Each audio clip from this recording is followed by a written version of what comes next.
Meus amigos, boa tarde. Boa tarde.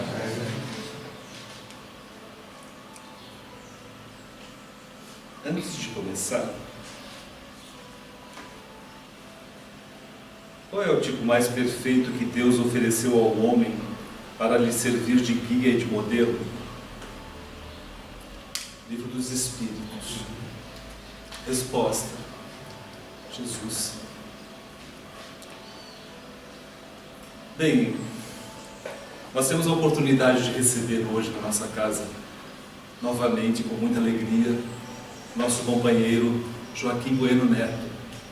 Ele é da Associação Espírita de Estudos Evangélicos José de Paula Vitor, de Limeira.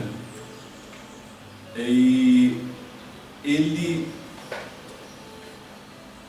percebeu uma coisa que a grande maioria dos espíritas muitas vezes percebe, mas não com tanta força, não com tanta clareza, não com tanta visão, que é a importância de Jesus para as nossas vidas. As religiões cristãs têm Jesus como o modelo máximo, como o exemplo a ser seguido na vida diária de todos. Mas para o espírita, que tem uma noção um pouco mais ampla da evolução do espírito, da lei de causa e efeito, do porquê nós estamos aqui na Terra, e a partir do momento em que nós começamos a entender que Jesus não é apenas o exemplo, não é apenas o caminho, foi Ele quem literalmente construiu esse planeta para nós. Para nós. Então, entender a importância de Jesus nas nossas vidas é fundamental. Nós só estamos aqui na Terra porque Ele criou o planeta, Ele administra o planeta e Ele aceitou a cada um de nós aqui nesse planeta. Nós estamos aqui por Ele. Ele é o nosso exemplo. Ele é o exemplo máximo que nós conhecemos. E Ele é um espírito em evolução, tanto quanto todos nós. O Joaquim, ele se aprofunda no estudo das lições de Jesus. Então, para nós, a oportunidade que nós temos hoje de ouvir falar um pouco mais do nosso Mestre, do que Ele nos ensinou, do que Ele nos trouxe, é uma oportunidade extremamente valiosa. Nós vamos aproveitar a tarde de hoje para absorver essas lições que Ele nos traz, com essa visão amplificada da importância do Mestre para cada um de nós.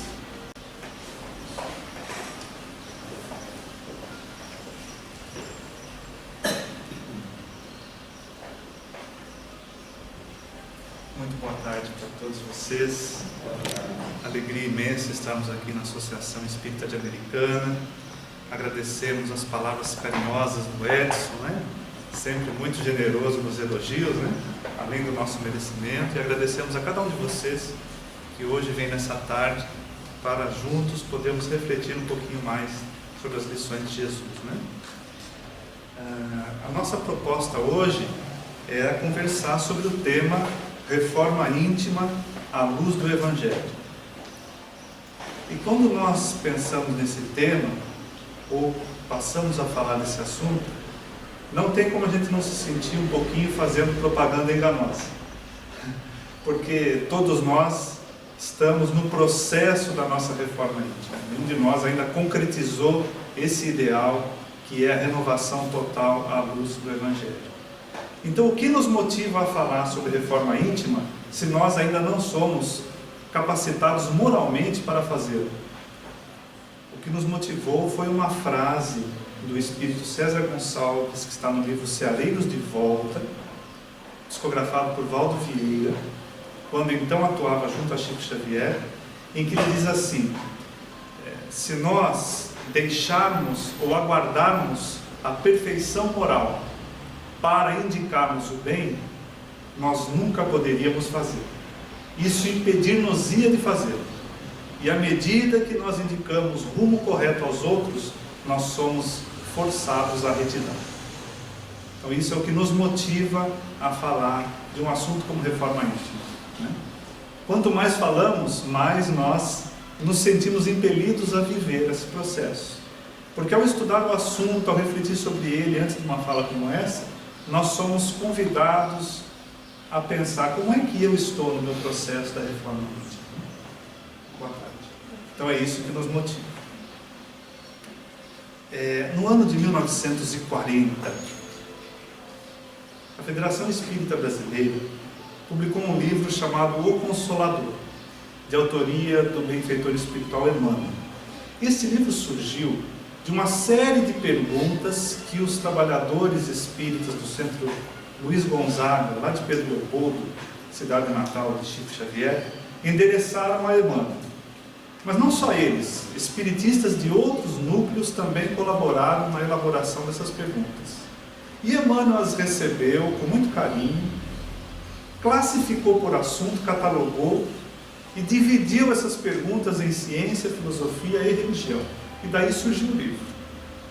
E nos chama muito a atenção nessa obra a questão de número 235, em que os trabalhadores perguntam assim a Emmanuel: existe alguma outra fonte para a iluminação espiritual do ser humano, além daquela contida nos Evangelhos?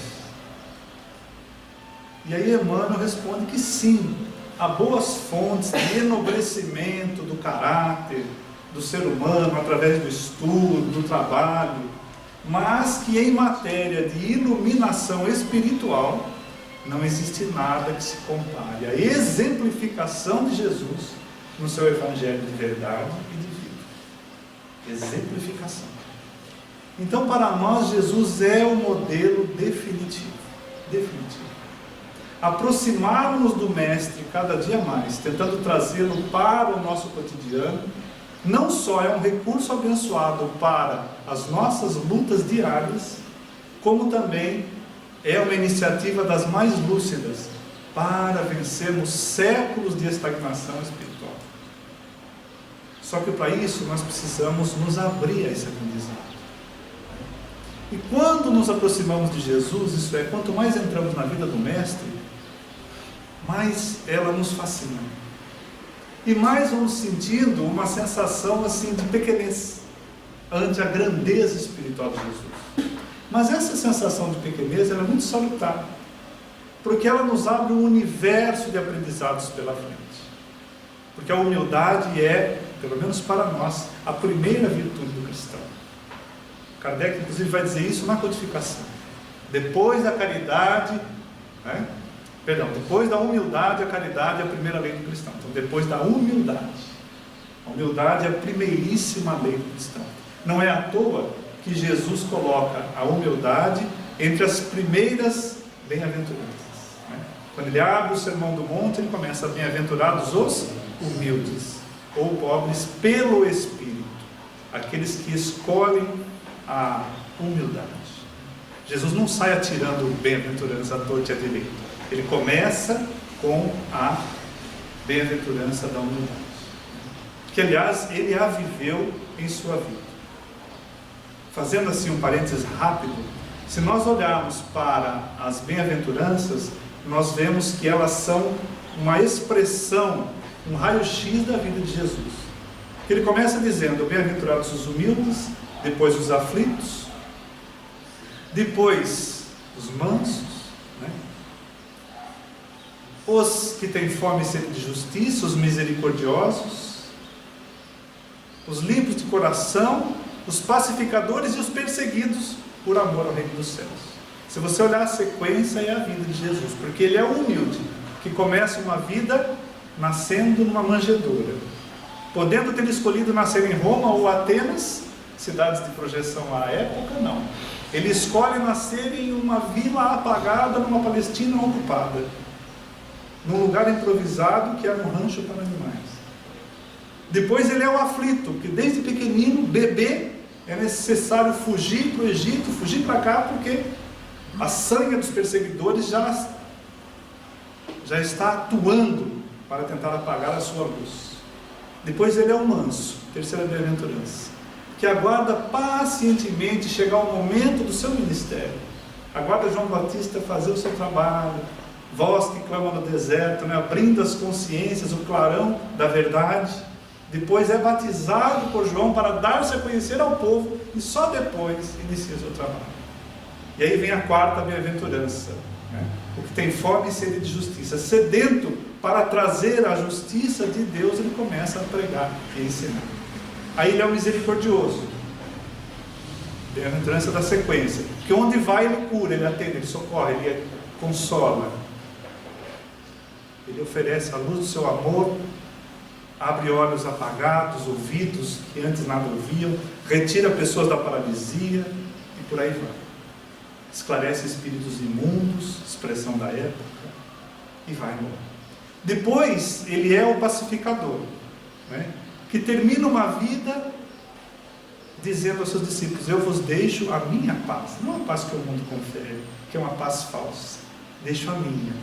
Ele é o limpo de coração, que termina uma encarnação absolutamente imaculada, sem um débito adquirido na terra, coisa que para nós é um desafio imenso, terminar uma encarnação inteira sem um débito adquirido. Quando nós aqui na nossa limitação adquirimos vários, talvez numa só manhã, para não dizer no dia, né? Ou na semana. E por fim, a última bem-aventurança: bem-aventurados os perseguidos por amor ao reino dos céus. Ele é o perseguido, que termina crucificado por perseguição dos seus adversários. Então as bem-aventuranças são um raio-x da vida de Jesus. E quando entramos, como dizíamos antes, à medida que entramos na vida do Mestre, nós vamos nos fascinando. Mas para isso precisamos ter essa abertura, essa humildade, essa postura receptiva para entender. É graças a ela que a gente resolve estudar, resolve conhecer, resolve sentar e refletir sobre o que o Mestre tem para nos ensinar. E quanto mais a gente vai estudando, mais a gente vai se encantando com os ensinos de Jesus. Por isso, às vezes, é necessário a gente atrasar um pouquinho o nosso relógio e voltar para a realidade da Palestina do século I, sentir de novo o aroma que vinha da brisa da praia e tentar ouvir Jesus como aquelas pessoas ouviam naquela época. Um exemplo disso é aquela instrução que ele dá aos seus seguidores quando diz assim: tomai sobre vós o meu jugo e aprendei de mim, que sou manso e humilde de coração. Vocês sabem que o jugo era aquela peça de madeira usada no arado de tração animal. Acredita-se que foram os sumérios que inventaram esse arado de tração animal, onde você emparelhava 2 bois e ele puxava o arado. Pois bem, quando um agricultor da Palestina do século I queria treinar um boi jovem, imaturo, ele colocava do lado de um boi experiente, bem vivido, e aí atrelava a canga ou o jugo. E até na Torá hebraica existe instrução de como fazer esse atrelamento. Se você vai lá no Deuteronômio, você acha. Você não pode colocar 2 animais de porte diferente, não pode colocar no jugo um boi e um jumento, porque vai desnivelar no jugo, né? Vai arar torto. Então eram colocados animais de mesmo porte. Então ele colocava um animal jovem do lado de um animal mais vivido. Por quê? Porque se o animal jovem fosse impetuoso e quisesse correr demais, o jugo apertava o seu pescoço. Se ele fosse muito preguiçoso, o jugo afetava a sua nuca. Então ele percebia que tinha que andar no ritmo do mais experiente, do boi manso, humilde, né? Brando, já acostumado com a vida diária. Quando o mestre usa essa instrução, ele está dizendo para os camponeses, os aldeões da época, que entendiam, tinham uma forte identidade ligada com a terra, que ele é o boi manso e humilde. Quando ele fala assim: aprendei de mim que sou brando e humilde de coração, está dizendo: anda na minha toada, divide o jugo comigo, anda no meu ritmo. Se você fizer isso, você não se machuca, você não sai da trilha. Então, entender Jesus e seguir a sua trilha é a proposta que nós temos que buscar no dia a dia, né? E inspirados na certeza de que do Evangelho brotam todas as verdades, né? Brotam todas as inspirações e instruções para a nossa vida, Afinal, Jesus disse, né? Conhecereis a verdade e ela vos libertará. Nós somos convidados a, para falar de reforma íntima, voltar o nosso relógio lá para a Palestina e olharmos uma situação, um episódio que ficou conhecido como a visita de Jesus a Marta e Maria. Um registro que está no Evangelho de Lucas, capítulo 9, e que nos conta que o Mestre estava com seus discípulos indo para Jerusalém e resolveram parar, fazer uma pausa, e visitaram Marta e Maria, duas irmãs com quem Jesus tinha um laço de amizade muito forte. Aliás, não só com elas, mas também com Lázaro, que era irmão de Marta e Maria. Marta é a irmã mais velha e, portanto, a anfitriã da casa. E o anfitrião não tinha uma vida muito fácil em Israel, porque em Israel existe um critério de hospitalidade que precisa ser observado à risca. Os hebreus eram muito preocupados com a hospitalidade. Então existia até um roteiro, uma prescrição do que oferecer para um visitante para ele comer. Os hebreus não gostavam de desperdício, mas também não gostavam que faltasse. Então, por exemplo, se você fosse receber a visita de, 2 a 5 pessoas, preparava-se uma galinha, um almoço. Se fosse receber de 5 a 10, assava-se um pato. De 10 a 20, um cabrito. De 20 a 50, um novilho, e por aí vai. Existia uma espécie de protocolo. E a situação do anfitrião não era tão fácil, porque não tinha o conforto que nós temos hoje. Hoje, por exemplo, você vai na casa de uma pessoa, se você não tem nada, um minutinho só, vou ali na padaria, a gente pega um bolinho e pronto, né? Ou faz qualquer coisa, liga o micro-ondas ali, assa qualquer coisinha e pronto. Pega um pão, né? Se vira. Mas naquele tempo não tinha esses recursos à mão. Se você quisesse, por exemplo, oferecer um bolo, assar um pão, alguma coisa para oferecer para o visitante, como nos conta o nosso confrade Haroldo Dutra Dias, você tinha que ir no forno da comunidade. Tinha um forno comunitário para atender a comunidade. E aí você chegava lá, tinha fila. Então você tinha que esperar a sua vez. Aí chegava a sua vez, você assava o seu pão, o seu bolo, depois voltava. Enquanto isso a visita estava em casa. Então não era muito fácil. Como é que você resolvia esse problema? Através de convites prévios. Então eu falo para o Edson, olha Edson, sábado, dia 10, eu vou na sua casa. Aí o Edson fala, tá legal. Você vem sozinho? Não, vou a esposa e mais 2 filhas. Bacana. Então ele já sabe como, né? Preparar alguma coisinha ali. Mas Jesus chega de sopetão, segundo o texto, e Marta não está preparada. E ela se angustia, porque Jesus chega e Maria, sua irmã, para tudo que está fazendo e senta para ouvir Jesus. Senta aos pés do Mestre. E ela está correndo com os afazeres, né? Preocupada, o que eu vou fazer, o que eu vou oferecer? Porque existia ainda mais um detalhe. Dentro das prescrições de hospitalidade em Israel, costumava-se oferecer também para o visitante uma bacia com água fresca, para que ele refrescasse os pés da caminhada no deserto. E não para por aí, viu? Se você consulta lá o livro Gênesis, capítulo 19, você vê que entre as prescrições da hospitalidade, previa-se ainda uma viagem de volta, acompanhando o visitante pelo menos em metade do caminho da volta. Então a hospitalidade era um negócio muito sério em Israel. E oferecer pouso à noite. Então a pessoa chega, você tem que oferecer comida, água fresca para refrescar os pés, pouso para dormir e no outro dia caminhar metade da viagem dele de volta. Era uma prescrição legal na Torá. Então Edson, daqui a Limeira é bem pertinho, são 15 quilômetros só. Mas era essa a situação. Então Marta se aflige de ter que oferecer tudo isso improvisadamente. E para complicar, Jesus traz consigo 12 companheiros. Então Marta está aflita. E Maria, sua irmã, senta para ouvir Jesus. E o texto fala que ela chega uma hora, se angustia e dirige-se diretamente ao mestre e diz assim: Mestre, não te importas que Maria não me ajude? Diga a ela que me ajude. E aí o Cristo tem uma resposta esquisita.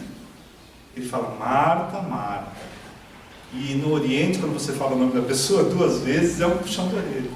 Marta, Marta, andas afadigada com muitas coisas, Maria escolheu a boa parte e essa não lhe será tirada. E agora? Como entender essa resposta?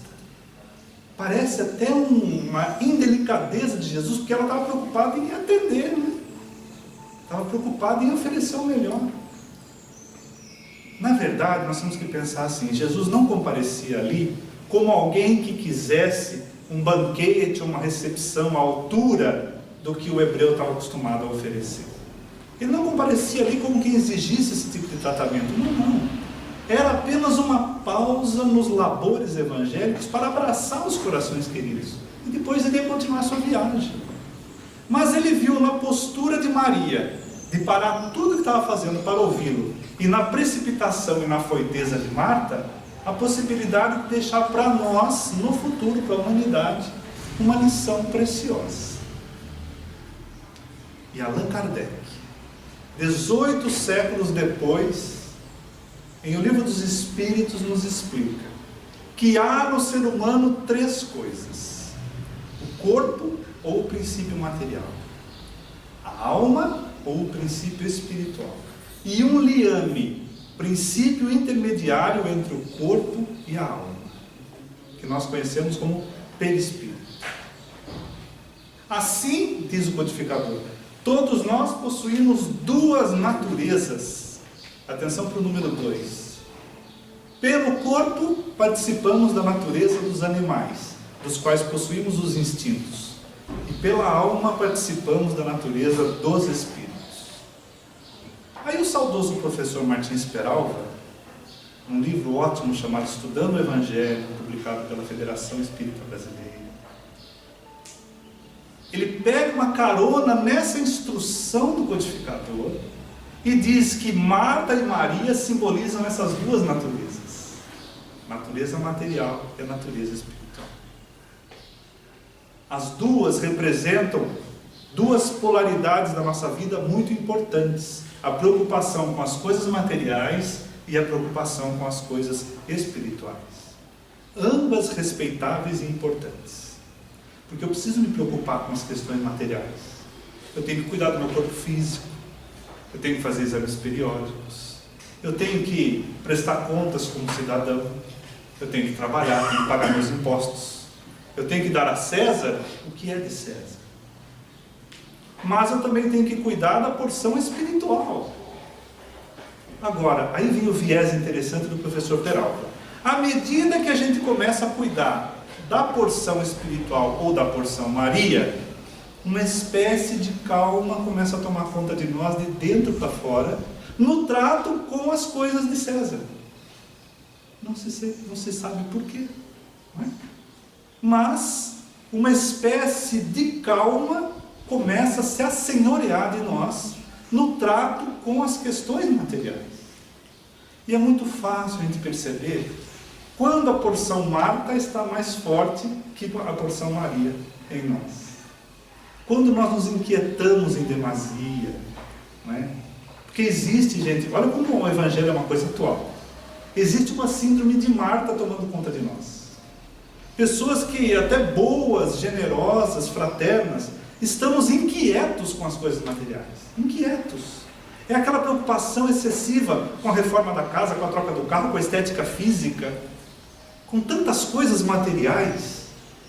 E sem perceber, nós vamos abrindo brechas para distúrbios psíquicos, emocionais e até físicos, sem perceber. Escrever um outro exemplo: quando nós paramos para fazer o Evangelho no lar, por exemplo, em casa, né? E os presentes ficam naquela angústia: nossa, que hora que vai acabar isso aqui? Porque vai começar o filme, vai começar a novela, eu tenho um compromisso, preciso lavar a louça. Ou quando a gente vem para uma reunião dessa e fica olhando o relógio: nossa, que hora que esse trem vai acabar? Eu preciso ir ao shopping, preciso fazer isso, preciso fazer aquilo, estou com o dia cheio. É a porção Marta falando um pouco mais alto que a porção Maria. Agora, olha que coisa interessante que a gente percebe ao ler o Evangelho de Lucas. Porque o Evangelho tem algumas peças muito interessantes. Emmanuel, ao prefaciar o livro Caminho, Verdade e Vida, ele usa, ou ele explica a sua forma de interpretar o Evangelho pegando pequeninas frases, né? Que a maneira de um colar de pérolas, cada pérola tem o seu valor, explica Emmanuel. Mas quando nós olhamos o Evangelho como se fosse assim, apanhando um volume maior de instruções, nós também nos enriquecemos das duas maneiras. É isso que faz o Evangelho uma coisa fascinante. Porque você aprende através de uma frase pequenina, de uma fala, de uma palavra. Mas também aprende muito quando você olha o conjunto. É como se você examinasse as coisas olhando lá do alto. Você olha uma floresta do alto, você tem a visão da floresta. Você sabe onde ela começa, onde ela termina, qual é o seu porte. E quando você desce ao solo, você observa detalhes das plantas, da fauna, da flora. Então, de todo jeito, você aprende. O Evangelho é assim. Quando a gente desce ao nível do solo, você aprende muito. Mas quando você olha do alto, você tem uma visão de conjunto. E quando a gente vê a passagem da visita de Jesus a Marta e Maria, você percebe que ela está colada com uma das mais belas parábolas do Evangelho, que é a parábola do bom samaritano. Que vocês conhecem, não vamos nem entrar em detalhe, porque isso é assunto para outra palestra. Que é aquele momento em que um homem desce de Jerusalém para Jericó, é vítima de um assalto, fica ali largado no chão, passa um sacerdote, passa um levita, não dão bola, aí vem um samaritano e acolhe. Presta a assistência necessária. Gente, qual é o acento tônico da passagem da parábola do bom samaritano? É o amor ao próximo. Esse é o acento tônico. É a ênfase do texto. E qual é o acento tônico que a gente pode presumir da passagem da visita de Jesus a Marta e Maria? É o coração de Maria que para tudo que está fazendo para ouvir Jesus. É o amor às coisas do alto. O amor a Deus. Então parece que o evangelista Lucas está brincando comigo e com você. Ao colocar essas duas passagens juntas, ele está falando do amor ao próximo e o amor a Deus. A grande síntese de Jesus em Mateus 22, quando o doutor da lei pergunta: mestre, qual é o maior mandamento da lei? Amar a Deus sobre todas as coisas e ao próximo como a ti mesmo. A grande síntese que Jesus faz. Então parece que o evangelista está brincando. Eu preciso amar o próximo, eu preciso fazer algo por ele, mas eu também preciso amar as coisas do alto. Eu preciso me abastecer de espiritualidade, porque a vida não é só movimento, é também reflexão, meditação, é aquela pausa para pensar um pouco em mim. Veja, nem só na casa espírita mesmo, nem tudo é tarefa ou serviço assistencial. É importante a pizza, a campanha da sopa, o atendimento à gestante carente, os movimentos de bazar, tudo é importante. Mas nem tudo na nossa função espiritual se limita a isso. A pausa para refletir, o estudo, participar de um seminário, um curso, tudo isso faz parte. Como diz Emmanuel, de movimento as regiões espirituais inferiores estão cheias. As zonas umbralinas estão lotadas de movimento. Mas isso implica em luz? Precisamos refletir. Precisamos ponderar todas essas coisas. A própria Casa do Caminho de Jerusalém, lá atrás, quase fechou suas portas, porque estava se preocupando muito mais em só atender os necessitados. E descuidou da pregação do Evangelho. Quase fechou suas portas por causa disso. Então nós precisamos conciliar as duas coisas. É necessário a porção Marta, mas não podemos desprezar também a porção Maria. E às vezes a gente vê alguns casos na casa espírita, é comum isso aí. Aquele trabalhador que era um trator para trabalhar. Ele vinha em todos os trabalhos, estava sempre presente. Vinha em todas as campanhas, mas de repente ele some, desaparece. E você não sabe por quê. Aí você vai perguntar, ou conversar com o irmão, ver se aconteceu alguma coisa. Existem muitos fatores que afastam o trabalhador da casa espírita. Mas um fator que acontece muito, ele fala assim: estou cansado. Não estava aguentando mais tanto trabalho, tanta tarefa. Não estava dando conta. A porção Marta estava falando mais alto que a porção Maria. Desabasteceu a parte espiritual. E não começou a achar mais sentido no que fazia. cansou. Essa expressão, Marta, Marta, estás afadigada, minha filha, com muitas coisas, é um termo antigo, né? Afadigada. Se a gente fosse traduzir para o português hoje, o que a gente colocaria no lugar de afadigada? Estressada. Marta, você está estressada, minha filha. Sabe que o professor Mário Sérgio Cortella explica a diferença entre cansaço e estresse, né? O cansaço é resultado de um esforço que você vai para casa, repousa, no outro dia você volta a trabalhar. O estresse é resultado de um esforço que você vai para casa, descansa e não passa. O estresse é um cansaço fruto da falta de sentido. Eu não acho mais sentido no que eu estou fazendo e me estresso. A partir do momento em que eu identifico o sentido do que estou fazendo e entendo, é assim, nossa, puxa vida, eu estava estressado à toa. Eu passo a entender o sentido. Essa é a função da espiritualidade, da busca dessa porção Maria. E como o Espiritismo tem a nos oferecer, gente? Com a doutrina espírita nós conseguimos fazer um dos maiores feitos da humanidade, que é banir de vez a ideia do acaso na vida da gente. Quando eu consigo banir o efeito do acaso na minha vida, diz a professora Luciana Galvão, isso produz um efeito explosivo na minha vida, um explosivo de bom, porque cai por terra o conceito de vitimização. Eu não sou vítima de nada, de nada. Tudo que me ocorre é inerente à minha situação espiritual. Como dizia o imperador romano Marcos Aurelius, considerado um dos 5 grandes imperadores romanos, nada acontece ao homem que não seja próprio do homem. Nada me acontece que não me seja próprio. Então eu passo a enxergar sentido em tudo que acontece comigo. Não existe o acaso, eu não sou vítima de forças desconexas. Pelo contrário, Deus cuida de mim, cuida da minha vida. A única coisa de ruim que pode acontecer é o que eu fizer por mau uso do meu livre-arbítrio. Mas de resto, a vida segue o seu curso dentro de leis sábias e soberanas. Leis naturais, organizadas pelo Cristo, como Edson disse no começo da sua fala, para que nós viéssemos aqui ter essa experiência encarnatória de evolução. Vocês imaginem que hoje nós estamos sentados numa bola de fogo, que é o planeta Terra, é uma bola de fogo. O núcleo da Terra está aquecido a 6.000 graus Celsius, cercado de água por fora e girando a 110.000 km por hora no espaço. E como é que você está confortável aí sentado? Você já parou para pensar? Que você está sentado numa bola de fogo, cercada de água e girando no espaço? E como é que a gente está confortável aqui, quietinho, sentado, conversando? Porque existem leis soberanas e sábias que organizaram química, física, material e espiritualmente todo esse processo.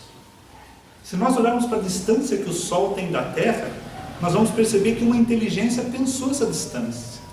Se ele fosse alguns quilômetros, 1.000 quilômetros para frente ou para cá, mais próximos à Terra, mais próximo dele, a vida não seria possível. Se a profundidade dos oceanos fosse maior do que é hoje, absorveria mais oxigênio, a vida seria impossível. A Lua, se fosse uma distância diferente, tornaria muito difícil. As marés lavariam as montanhas. Então alguém pensou esse processo. Então eu passo a encontrar sentido.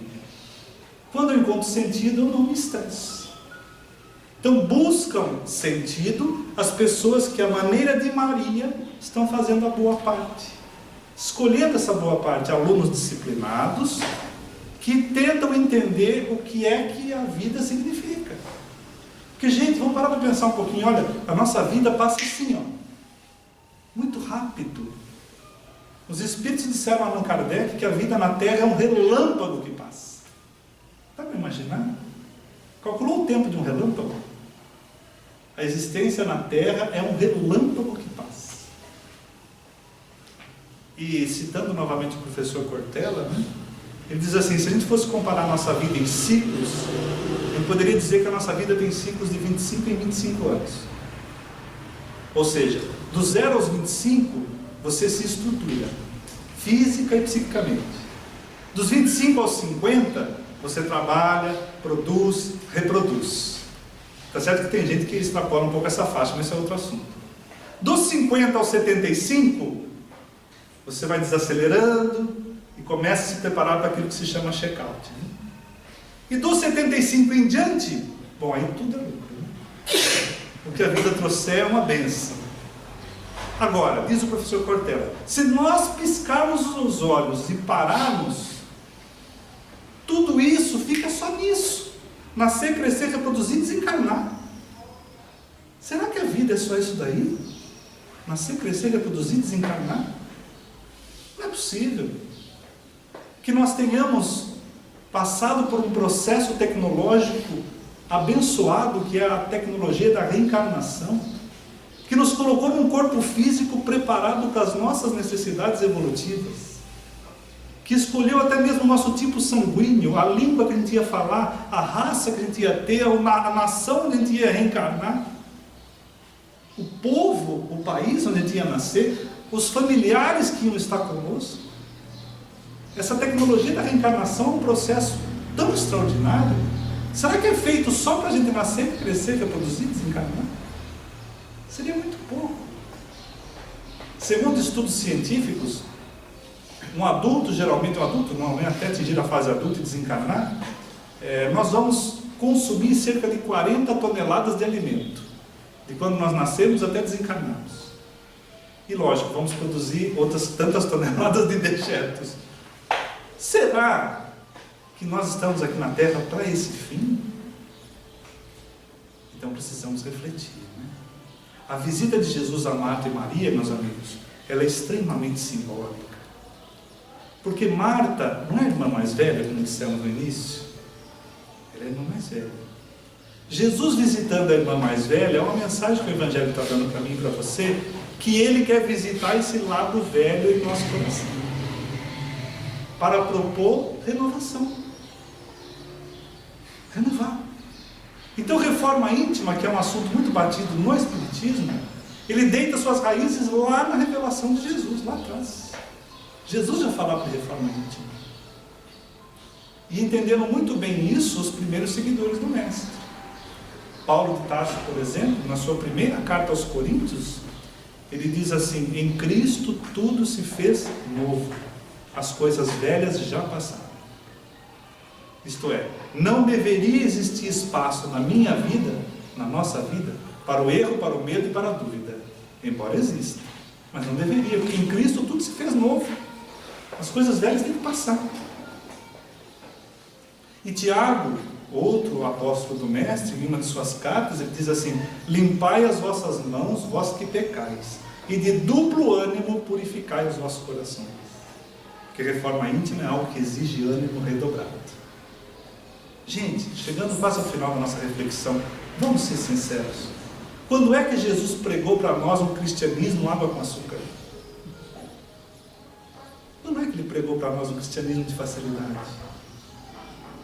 Quando ele teve que optar entre o status quo vigente, a acomodação aos padrões da época e a cruz, o que ele escolheu? Não escolheu a acomodação, escolheu a cruz. E ele nos deu 3 metas altíssimas: sermos sal da terra, luz do mundo e cidade sobre o monte. Gente, essa última a mim me incomoda bastante, pelo menos, porque não é fácil você ser cidade sobre o monte. O que é uma cidade sobre o monte? É uma cidade que você passa, todo mundo está vendo, está em cima da montanha. E hoje todo mundo está nos vendo. Na fila do banco, no trânsito, no semáforo, atravessando a rua, na loja. Todo momento você é visto. E as pessoas que nos conhecem, sabem que estamos nas fileiras do Espiritismo, olham mais atentamente ainda. E lá vai o espírita, ó. Vamos ver se ele vai fazer alguma bobagem. Isso é ser cidade sobre o monte. Olha, isso acontece no nosso dia a dia. Nós podemos aqui citar inúmeros casos que você mesmo já passou.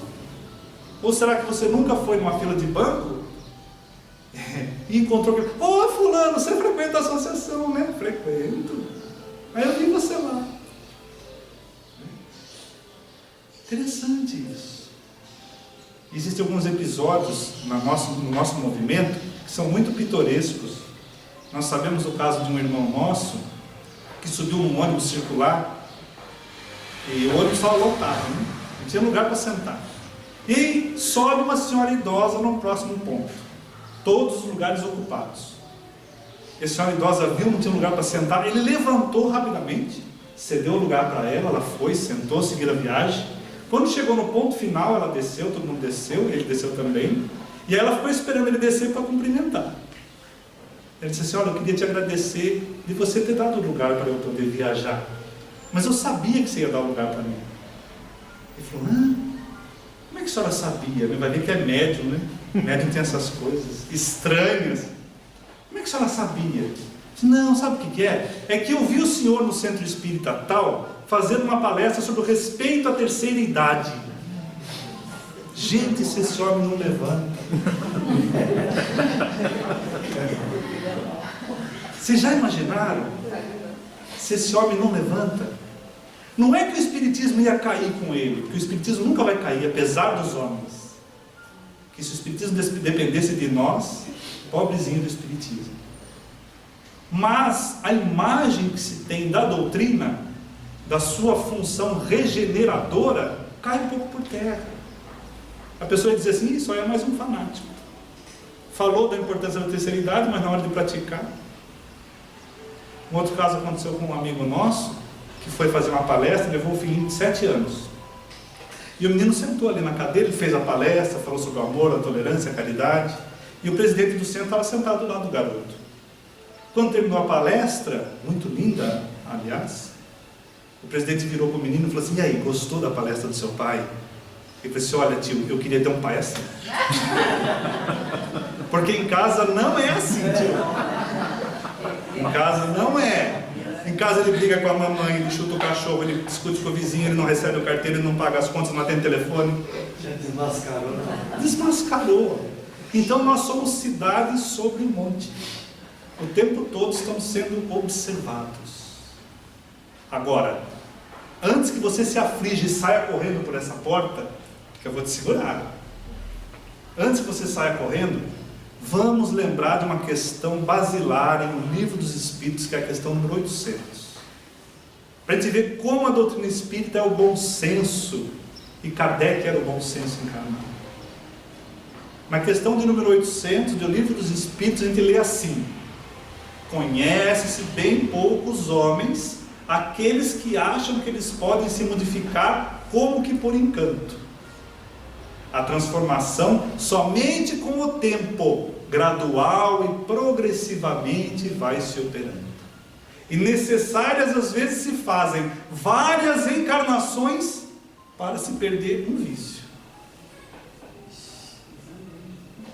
Não é que desanima, pelo contrário, devia animar. Porque já pensou se a gente tivesse que perder tudo numa semana? Deixar de ser avarento, egoísta, orgulhoso, invejoso, ciumento, numa semana? Não tem como. Então a doutrina espírita é esse bom senso. Reforma íntima não é algo que precisa me angustiar. Oi? Não é para matar. Não é para matar a pessoa. Qual é o segredo da reforma íntima?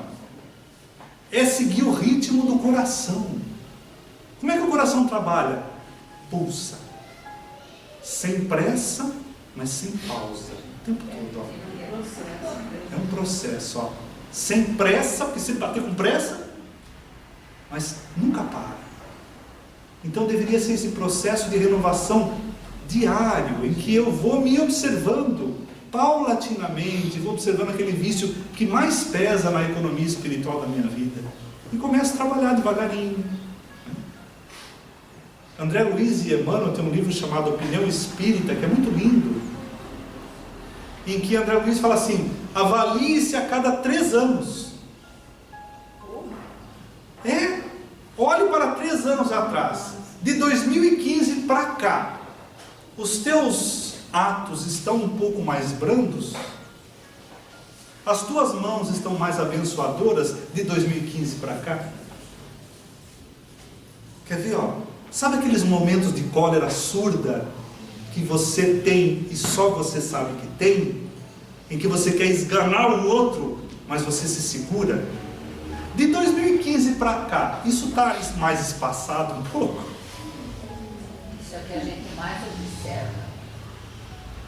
Aqueles momentos de raiva no trânsito, que você quer matar fulano no trânsito. De 2015 para cá, isso diminuiu um pouquinho. Então, se a gente olhar e fizer essa análise trienal e perceber, não mudou nada, aí André Luiz diz que nós viramos um poste, estagnamos. Espírita, é a frase que ele fala, espírita que não progrediu durante 3 anos sucessivos permaneceu estacionado. Estacionou, virou um poste. Então nós precisamos refletir sobre isso. Então a reforma íntima, de novo, para a gente fechar, né? Não é essa angústia, né? Mas é um processo em que eu vou identificando e trabalhando gradativamente. Agora, no nosso atual estágio evolutivo, a coisa mais fácil que a gente tem é descer, viu, pessoal? No nosso atual estágio evolutivo, a coisa mais fácil que tem é a gente descer. Então, se alguém sugerir para nós assim um programa de reforma íntima recheado de facilidades, cuidado. É um irmão ou é uma irmã que está em rota de descida e quer companhia. Agora, se tem alguém que te orienta a ser austero, disciplinado, ordeiro, que te orienta a buscar o bem e a verdade acima de tudo, essa pessoa é digna de ser seguida. André Luiz diz que essas pessoas são como flores na vida da gente. Nós temos que ser abelhinhas espertas para retirar o mel da sabedoria dessas pessoas. Porque aquele que já identificou na disciplina, no trabalho, no estudo, na ordem, na assiduidade, esse é alguém que já identificou um caminho de reforma íntima e está acertando. E nós temos que seguir. Só para ilustrar e concluir o nosso raciocínio, já que estamos falando de André Luiz, a maioria de nós assistiu o filme Nosso Lar, né? Foi lançado em 2010, muito lindo o filme, muito emocionante. Mas ele não consegue traduzir a beleza do livro. Aliás, a maior parte dos filmes não consegue, embora emocione, não consegue.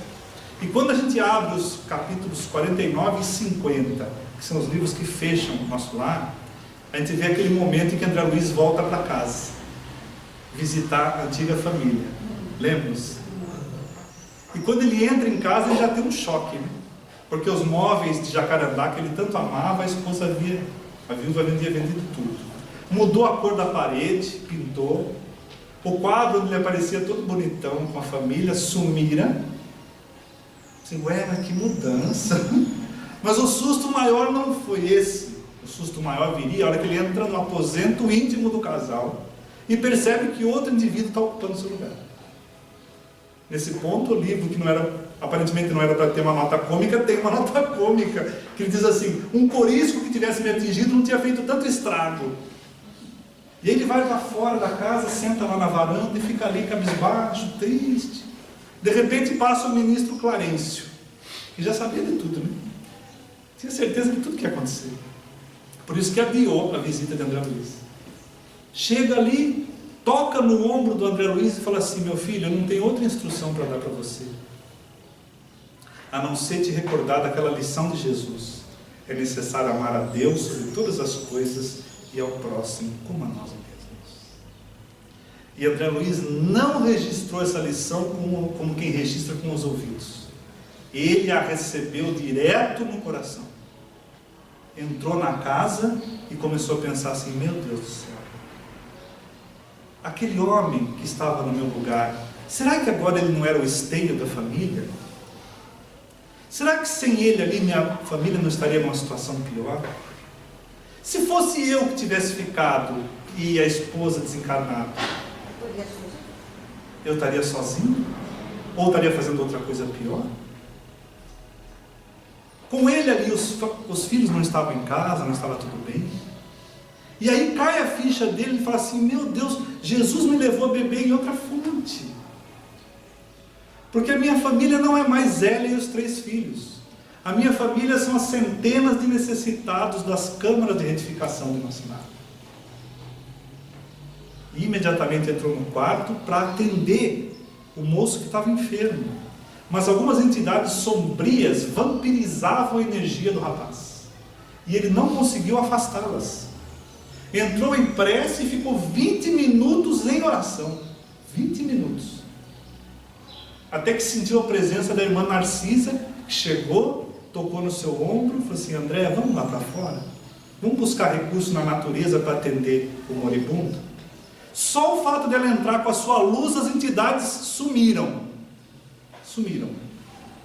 Puxou André Luiz, foram na floresta, pegaram recursos nos eucaliptos, nas mangueiras, e começaram a aplicar sobre o doente na forma de passe, e ele recebeu aqueles recursos pela respiração, pelos poros, e ela partiu e André Luiz ficou ali trabalhando. Durante uma semana, 7 dias seguidos, ele ia e voltava do nosso lar para cuidar do moço. E ao cabo de 7 dias, nós sabemos o que aconteceu. Depois de 7 dias, ele estava restabelecido, curado, e André Luiz retorna para nosso lar. Retorna e é recebido por cerca de 200 entidades espirituais. No filme, é só meia dúzia ali, né, que recebe ele. Mas no livro, capítulo 50, nas últimas páginas ali, 200 entidades espirituais recebem André Luiz para parabenizá-lo. E Clarencio diz que ele não era mais um pupilo de nosso lar, agora ele era cidadão de nosso lar. E essas últimas palavras que fecham o livro são assim, mais ou menos assim: eu não entendia por que aquela recepção tão magnânima, se eu havia feito tão pouco. E não sentindo capacidade de expressar outra coisa, abracei Clarencio entre lágrimas de gratidão. André Luiz soube buscar a boa parte. Porque se Clarencio tivesse dito para ele assim: já pensou? Vamos imaginar uma outra cena. A hora que ele estava ali na varanda triste, Clarencio tivesse chegado assim e falado assim: ih, André, as coisas são assim mesmo, viu, meu filho? Ó, viúva é quem vai. Fica tranquilo, a gente acha outra para você em nosso lar do seu número. Aí seria um espírito superior? Seria, né? No mínimo igual. No mínimo igual, né? No mínimo igual. Mas não. Clarencio é um espírito superior e deu aquela orientação a André Luiz: buscar a boa parte. É necessário amar a Deus sobre todas as coisas e ao próximo como a si mesmo. Maria escolheu a boa parte. Não desprezando Marta, viu, pessoal? Porque nós precisamos muito de Marta. Se não fossem as Martas da associação aqui, essa casa não estava arejada, limpa, organizada, nos recebendo aqui nesse clima tão gostoso, né, iluminado. Foram as Martas que fizeram isso. Mas precisamos lembrar da escolha de Maria, a boa parte. Porque uma parte com Jesus é melhor do que qualquer parte com qualquer coisa. Uma parte com Jesus é melhor do que qualquer parte com qualquer coisa. Por isso precisamos ir até Ele. Como bem sintetizou o Espírito Carmen Sinira, uma psicografia de Chico Xavier, em que ela diz assim: de onde vens, viajor triste e cansado? Ah, venho da terra estéril da ilusão. E o que trazes? Trago a miséria do pecado, de alma ferida e morto coração. Ah, quem me dera o conforto da esperança, quem me dera o consolo à desventura. Foi então que a fé, humilde e mansa, estendendo-lhe a mão com indizível doçura, convidou-lhe: venha ao Mestre, que ampara os pobres e pequeninos, que conforta e esclarece os sofredores. Pois que se no mundo uma flor tem 1000 espinhos, com Jesus um espinho tem 1000 flores. Que o Senhor nos abençoe e nos guarde com sua paz. Muito obrigado.